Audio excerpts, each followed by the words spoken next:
Assalamualaikum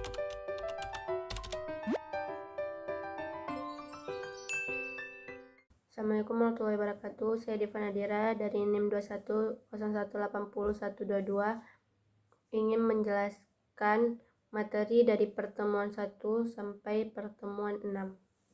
Pertemuan 1. Konsep dasar sistem operasi. Apa itu sistem operasi? Sistem operasi adalah sekumpulan program kontrol atau alat pengendali yang secara terpadu bertindak sebagai penghubung antara komputer dengan pemakainya. Sistem operasi adalah sebagai program pengendali, yaitu program yang digunakan untuk mengontrol program yang lain. 3. Pengertian sistem operasi. Sebagai pelaksana perintah, sebagai pelaksana tata olah aplikasi, sebagai pengelola sumber daya. Tujuan sistem operasi membuat komputer menjadi lebih mudah dan nyaman untuk digunakan. Sistem operasi memungkinkan sumber daya sistem komputer untuk menggunakan secara efisien. Sistem operasi harus disusun sedemikian rupa sehingga memungkinkan pengembang yang efektif, pengujian dan penerapan fungsi baru tanpa mengganggu layanan yang sudah ada.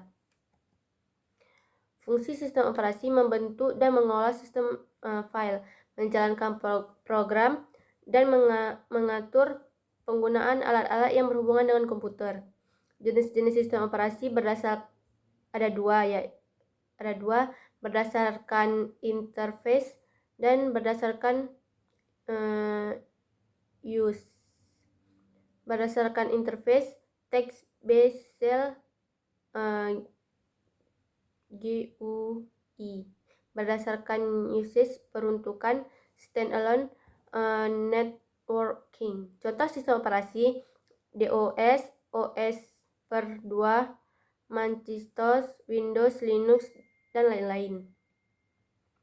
Sudut pandang sistem operasi: aspek ukuran, aspek tujuan, aspek kegiatan, struktur sistem operasi. Sejarah sistem operasi terdiri dari operasi open shop, operasi langsung menggunakan switch elektrik pada komputer.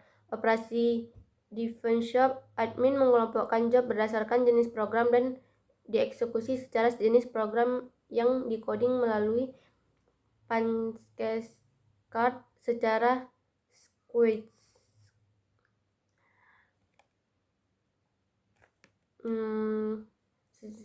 Operasi penampung, operasi spol bertindak sebagai buffer dan mampu menerima proses meskipun sebelum dikerjakan, contohnya printer.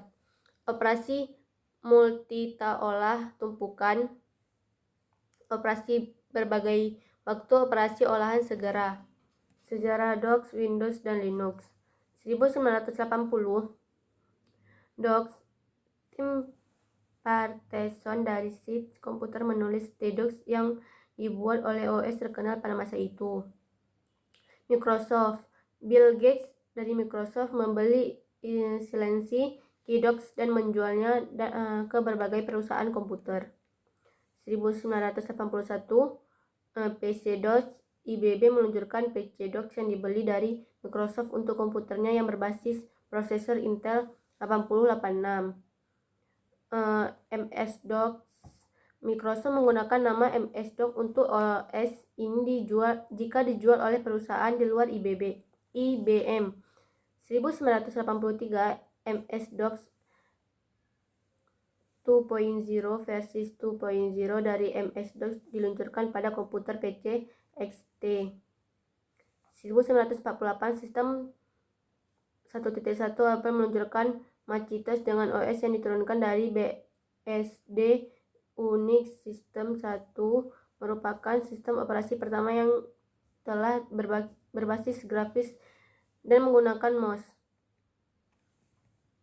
1985, MS Windows, Microsoft memperkenalkan MS Windows, sistem operasi yang telah menyediakan lingkungan berbasis grafis. 1986, MS-DOS, Microsoft meluncurkan MS-DOS yang menambah dukungan untuk floppy.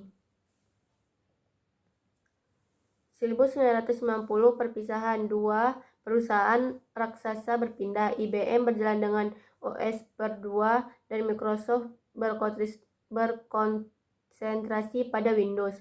Windows 3.1 Microsoft meluncurkan Windows versi 3.1 yang dapat sambutan cukup baik. MS Office Microsoft Bundle Word, Excel, dan PowerPoint untuk menyingkirkan saingan seperti Lotus 12. 3. WordTask, WordPerfect, and Code. 1991 Linux 0.1 mahasiswa Helsinki bernama Linus Torvalds mengembangkan OS berkembang Unix dari sistem operasi Minix yang diberi nama Linux.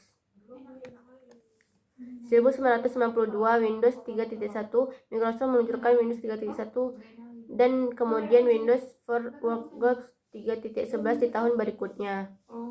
1939 Windows NT Microsoft meluncurkan Windows NT OS berbagai grafis tanpa DOS di dalamnya yang dirancangkan untuk server jaringan. 2009 sampai 2010 Android hadir dengan fitur kebutuhan smart device berbasis Java. Generasi sistem operasi. Generasi pertama 1945 sampai 1955. Generasi tanpa sistem operasi. Komponen utama tabung hampa, operasi SCR manual melalui board hanya bisa menghitung, tambah, kurang, dan bintang. Generasi kedua 1955 sampai 1965. Bentukan tumpukan komponen utama. Transistor input memakai punch card. Sistem operasi pertama Multitouch.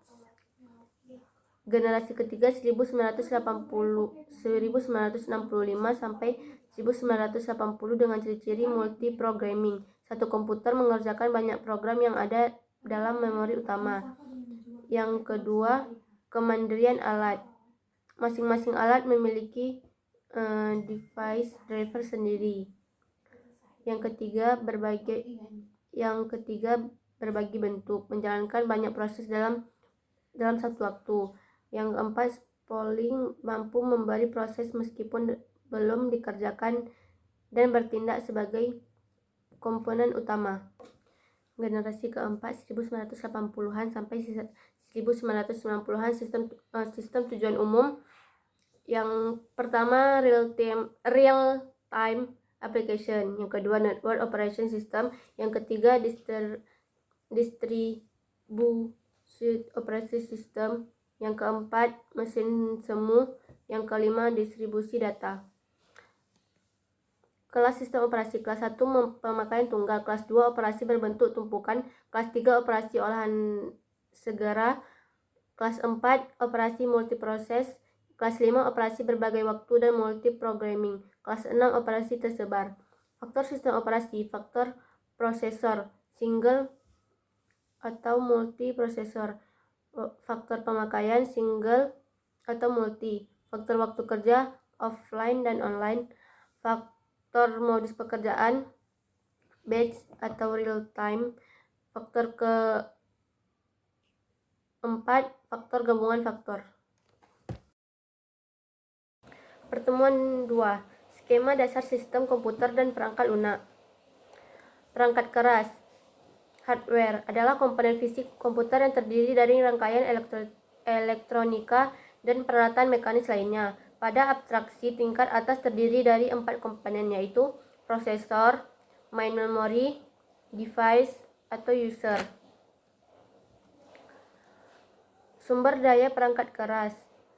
Prosesor, komponen komputer yang bertugas untuk mengolah data dan melaksanakan berbagai perintah. Proses terdiri dari bagian AUL, bagian CU, register untuk membantu pelaksanaan operasi dan sebagai tempat operan dari operasi yang telah dilakukan. Register dapat dikelola menjadi dua, yaitu register yang terlihat pemakai, register untuk kendali dan status. Sumber perangkat keras yang kedua adalah memori. Memori berfungsi untuk tempat menyimpan data dan program. Terdapat beberapa tipe memori. Register, memori cache, memori kerja, disk magnetik, disk optik, tipe magnetik. Menurut ukuran dari atas ke bawah dapat diukur hierarki dalam hal kecepatan akses, hubungan kapasitas, hubungan frekuensi pengaksesan, dan yang terakhir hubungan harga. Setiap kali proses melakukan eksekusi adanya lalu lintas data dengan memori utama, maka diimplementasikan adanya konsep string memori menanggulangi kelambatan proses. Juga pada memori utama dengan perangkat masukan pengeluaran saling berhubungan, maka implementasi adanya konsep penampung sementara yang akan dikirim perangkat masukan atau pengeluaran berupa buffering. Yang ketiga, perangkat masukan atau pengeluaran. Komponen mekanik, komponen elektronik. Pengendalian perangkat. Terdapat dua: penggerak alat, pekerja alat. Struktur I/O. Yang keempat, interkoneksi antar komponen. Interkoneksi antar komponen disebut galur atau jalur bus yang terdapat pada mainboard. Bus terdiri atas 3 macam: bus alamat, bus data, kendali. Mekanisme membaca. Untuk membaca data suatu alokasi memori, CPU mengirim alamat memori yang dikehendaki melalui bus alamat, kemudian mengirim sinyal memori read pada kampus kendali. Sinyal memori memerintahkan ke perangkat memori untuk mengeluarkan data pada lokasi tersebut ke bus agar data dibaca oleh CPU. Tingkat konsep komputer terdiri dari diagram blok, arsitektur, transfer register, rangkaian saklar, yang terakhir elektronika. Penjelasan dari tingkatan paling rendah. Tingkatan konsep elektronika. Bentuk komponen terdiri atas sejumlah rangkaian komponen elektronika ditambah dengan komponen mekanika, magnetika, dan optika. Yang kedua, tingkat konsep rangkaian saklar. Sudah dapat terlihat rangkaian elektronika yang sesungguhnya. Tingkat konsep transfer register. Berbagai kelompok saklar di dalam komputer membentuk sejumlah register. Yang keempat, tingkat konsep arsitektur. Sejumlah register tersusun dalam suatu arsitektur tertentu. Yang kelima, tingkat konsep diagram blok. Arsitektur komputer atau sistem komputer dapat dipetak-petakan ke dalam sejumlah blok. Kerja komputer pada tingkat konsep antara lain tingkat konsep diagram blok berlangsung sebagai lalu lintas informasi di dalam dan di antara blok pada sistem komputer. Yang kedua, tingkat transfer register. Yang ketiga, tingkat konsep saklar. Tingkat register kerja komputer berlangsung melalui pemindahan rincian informasi di antara register. Kalau saklar, kerja konsep berlangsung dalam bentuk terputus dan terhubung sebagai saklar elektronika di dalam komputer. Kerja komputer pada fungsi komputer terdiri atas kegiatan masukan, catatan, pengolahan, dan pengeluaran. Kerja komputer pada rekaman. Sekelompok satuan data direkam ke dalam alat perekam dalam bentuk berkas data. Tato olah direkam ke dalam alat perekam dan membentuk berkas tato olah. Perangkat lunak, software, merupakan komponen non-fisik berupa kumpulan program beserta struktur datanya. Program adalah sekumpulan instruksi yang disusun sedemikian rupa untuk dapat menyelesaikan masalah-masalah tertentu sesuai dengan kebutuhan. Siklus instruksi mempunyai 2 tahap: mengambil instruksi dan mengeksekusi instruksi. Pertemuan ketiga, manajemen file. Manajemen file, pengertian file, abstraksi, penyimpanan, dan pengambilan informasi di disk. Sifat file persisten. Informasi dalam file tetap ada walaupun data budaya dimatikan. Size, shareability digunakan oleh banyak proses secara konkuren. Sasaran dan fungsi sistem manajemen. Sasaran memenuhi kebutuhan manajemen data bagi pemakai. Fungsi manajemen file. Berapa fungsi diharapkan dari pengelola file adalah penciptaan mekanisme pemakaian file secara bersamaan, kemampuan backup dan recovery untuk mencegah kehilangan karena kecelakaan atau dari upaya penghancuran informasi. Fungsi manajemen file, mekanisme pemakaian file secara bersama menyediakan beragam tipe pengaksesan terkendali seperti pengendali terhadap akses membaca, pengendali terhadap akses memodifikasi, dan pengendalian terhadap akses menjalankan program. Yang kedua, arsitektur pengelolaan file terdiri dari sistem akses, manajemen file, manajemen ruang penyimpanan, mekanisme integrasi file. Yang ketiga, konsep sistem file, abstraksi menyimpan dan pengambilan informasi di disk. Yang keempat, pandangan file, penanaman tipe, atribut, pemerintahan, manipulasi, operasi. Yang kelima, induktori merupakan file yang dimiliki sistem untuk mengelola struktur sistem file. Yang keenam, share file adalah file yang tidak hanya diacu oleh satu direktori. Yang ketujuh, sistem akses file, cara akses perangkat penyimpanan. Perangkat penyimpanan berdasarkan disiplin pengaksesan. Ya, ada dua, yaitu perangkat akses sekuen, proses yang harus membaca semua byte atau record file secara berurutan mulai dari awal, tidak dapat meloncati dan memberi di luar ukuran. Perangkat akses acak dimungkinkan dapat membaca byte atau record file di luar ukuran atau mengakses record berdasarkan kunci bukan di posisinya. Yang kedelapan, organisasi file. Terdapat 6 organisasi dasar. Kebanyakan organisasi file sistem nyata termasuk adalah satu atau kombinasi kategori-kategori ini. Organisasi atau pengaksesan dasar. 6 organisasi. Yang pertama, file. Yang kedua, file sequence. Yang ketiga, file sequence Beridex.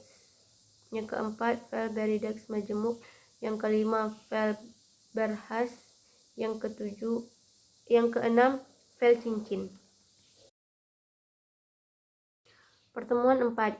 Teknologi dan algoritma penjadwalan disk. Magnetic disk merupakan penyimpanan sekunder berbentuk bundar dengan dua permukaan magnetik. Penggerak disk merupakan motor drive menggerakkan disk dengan kecepatan tinggi, kurang lebih dari 60 putaran per detik. Kegiatan baca tulis dilakukan read right hand yang diletakkan di atas pinggiran. Kepala baca tulis sangat sensitif terhadap guncangan yang dapat menyebabkan disk rusak. Ruang rekap terbagi atas beberapa track atau lintasan dan tiap lintasan dibagi lagi dalam beberapa sektor. Jenis head dibedakan atas menempati tiap-tiap track atau satu hand sehingga mempercepat proses pembacaan dan perekaman. Yang kedua, hanya memiliki satu hand yang berpindah-pindah mengakses dari satu track ke track lainnya. Teknologi hard disk. Beberapa teknologi hard disk antara lain SPS, Smart, SDD, MR, PRML, Hotswap, Plug and Play,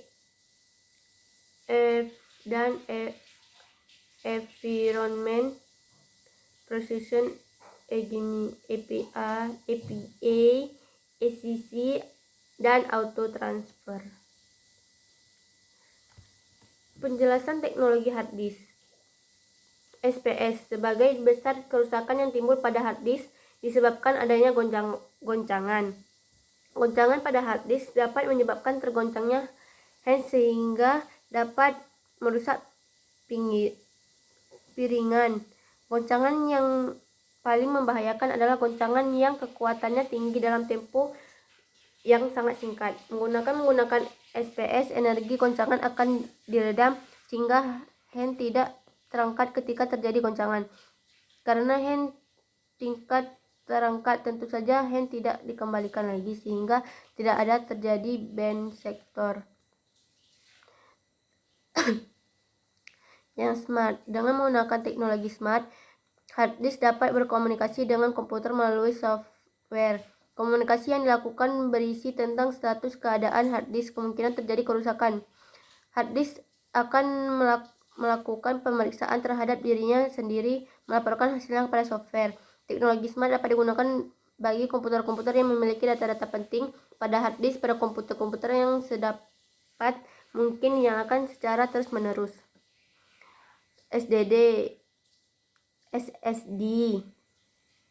yang dikembangkan baru-baru ini tidak lagi menggunakan piringan magnetik sebagai tempat penyimpanan data, tetapi menggunakan DRAM.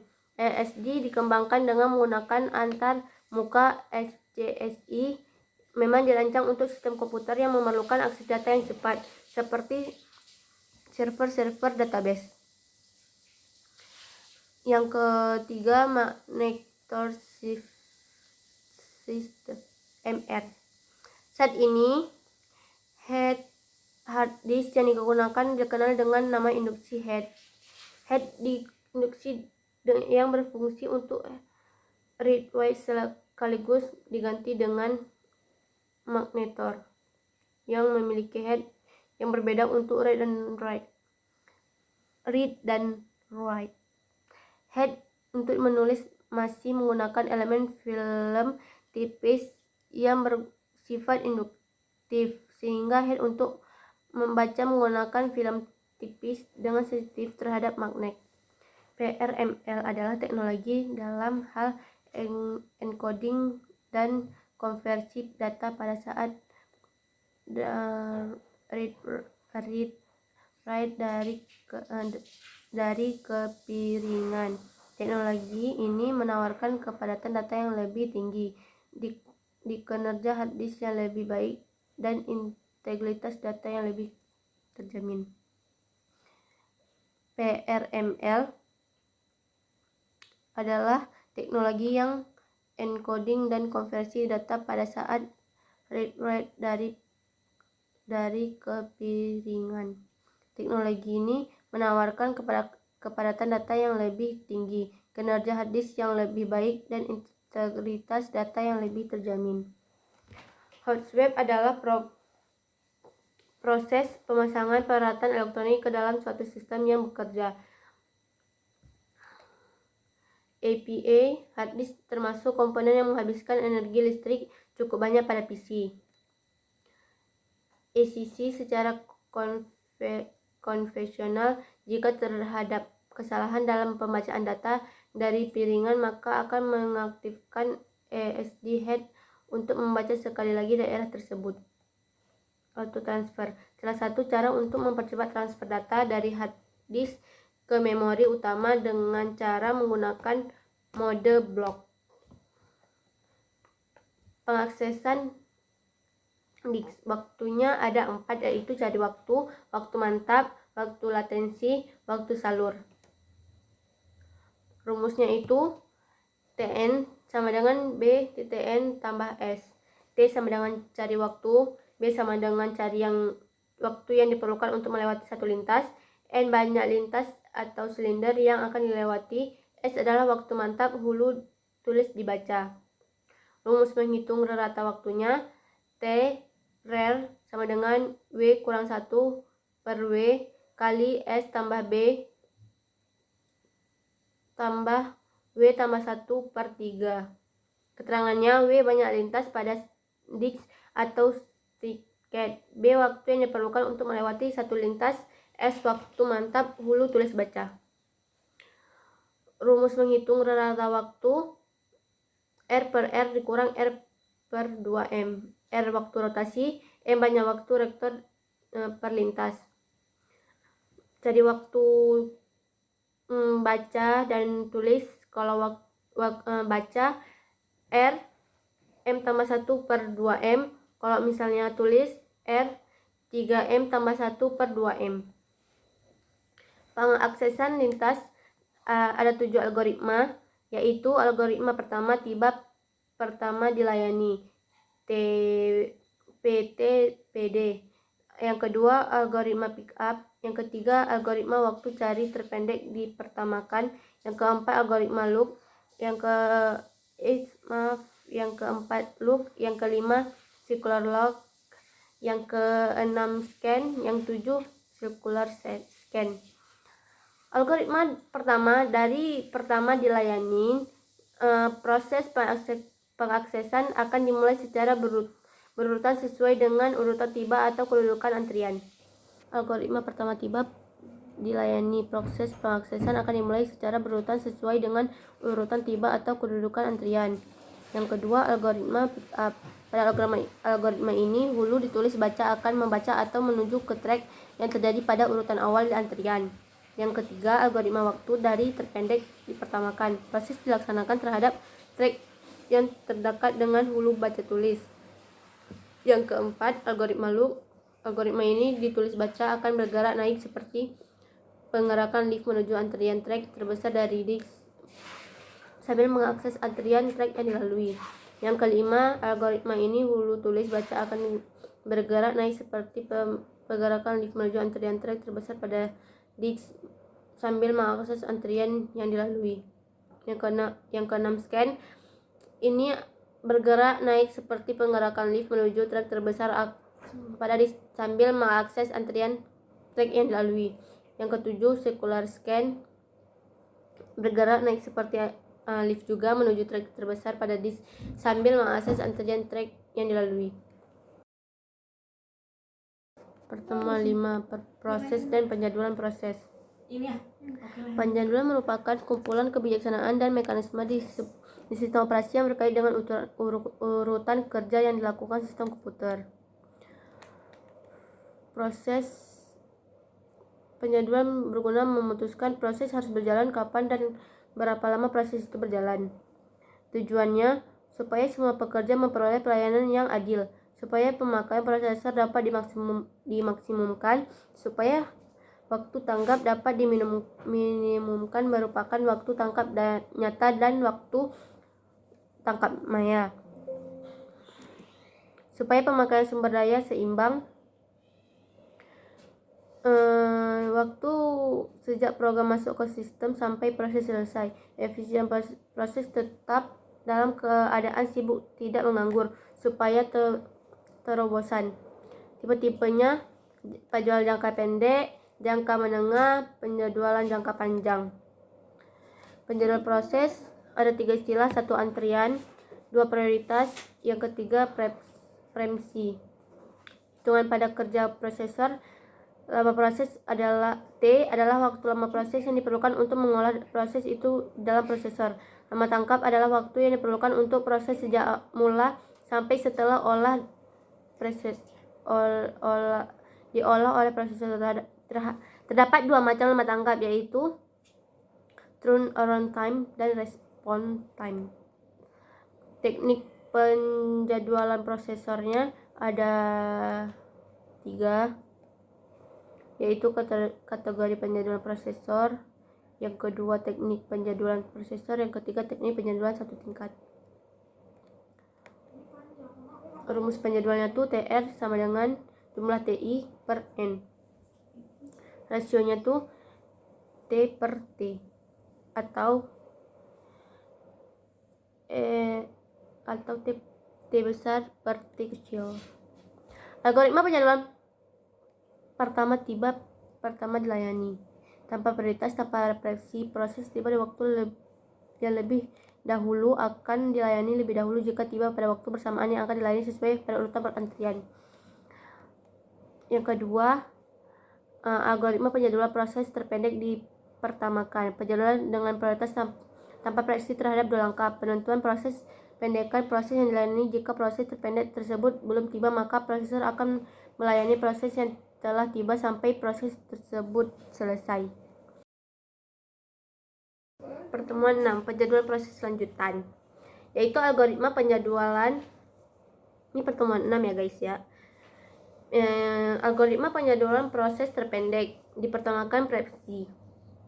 Penjadwalan dengan prioritas dengan preempsi beberapa ketentuan. Prioritas berdasarkan pendeknya sisa proses, diperhatikan saat proses tiba atau saat proses selesai, menghitung lama sisa proses dari semua proses yang ada. Jika proses dengan sisa proses yang lebih pendek dari proses yang sedang dikerjakan akan dikeluarkan oleh prosesor. Yang ke-3.4, algoritma penjadwalan ratio penalti tertinggi dipertamakan. Penjadwalan dengan prioritas tanpa preempsi, ketentuannya tuh prioritas berdasarkan besarnya nilai ratio penalti. Rumus ratio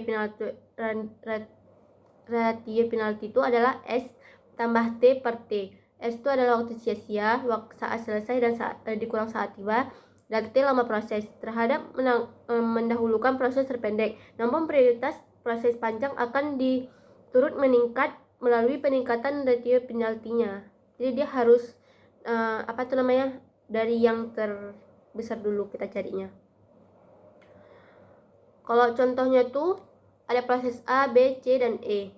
Saat tibanya tuh 1, 2, 3, dan 4. Lama prosesnya tuh 4, 2, 5, 8, dan 4. Yang pertama tuh kita cari ratio penaltinya tuh dulu. Jadi ratio penalti B, C, D, E itu paling besarnya itu adalah ratio penalti B. Dan kita ketahui di situ lama prosesnya adalah 2, saat mulainya 4, saat rampungnya 6, lama tanggapnya 5. Yang setelahnya kita mencari ratio lagi dan seterusnya sampai E. Yang kelima, algoritma penjadwalan putar gelang, yaitu penjadwalan tanpa prioritas dengan preempsi, merupakan ketentuan kuantum waktu yang digunakan oleh prosesor untuk melayani setiap proses. Proses akan melayani setiap proses berdasarkan antriannya. Prosesor akan melayani sesuai dengan kuantum waktu yang sudah ditentukan. Tapi kuantum waktunya tuh bisa bisa berubah. Dan biasanya dia dari 10 sampai 100 ke atas gitu. Terima kasih. Hanya ini yang bisa saya jelaskan kembali.